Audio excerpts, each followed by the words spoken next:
contact right there, Michael. Got hit by the 2 truck of Andy Houston. Doesn't take much. You can just breathe on another truck here and around you go.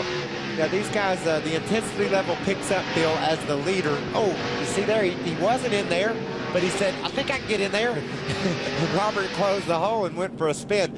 The intensity level here picks up quite a bit, Bill, as the leader catches the end of the field. You know, as we were going to break. And see, looked like maybe the 21 of Hank Parker Jr. got into the 38 of Brandon Witt. That turned him around. He backed in the fence. Deborah Renshaw came along. She was going to miss Brandon Witt. Randy LaJoie came in really nowhere to go. There were trucks right of him and left him. You see right there, boy, he was right behind the 2 truck of Andy Houston. He probably never saw when Andy drove off the racetrack. Then, bam, there they were right in front of him. Packed her in there pretty good, too, Phil. That's a hard impact there. Let's check out what Andy Houston's looking at here as we go into turn 3. He knows he's got to get low and is able just to slip by on the bottom.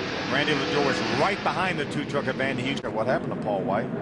Uh-oh, Paul White got an assist from the back. As you mentioned, there's the other truck you were talking about. The 50 truck. It looked as if you'll see in the... One of those situations, Michael, where, hey, the leader's coming. That's the leader right there going by. The leader's coming, and Travis Kvapil, some of that room that you give somebody when the leader's coming, you don't give him quite that much. He was all the way down on the apron. The truck bounced back up on the... Watch Terry Cook. He's going to try to close up that hole in between the 52 of Ken Schrader and the 50 of John Wood. Really wasn't a hole there. There was for a moment, but by the time he reacted to his spotter, Keith Barnwell, tell him it was clear, it wasn't anymore. There's a few times during the course of a race at Bristol, you've got to make a decision that is split second. And sometimes you get by with it, and sometimes you pay the price. And you can see there Terry Cook paid the price. John Wood, the 50 truck, is going to have a little bit of damage because he got into Terry during David Reagan got a little bit sideways off turn number 2, overcorrected a little bit, caught Chad Chaffin with nowhere to go up against the outside wall. Here's another view there. He has already overcorrected. Caught Chad with nowhere to go. Chad was committed to the outside of the racetrack.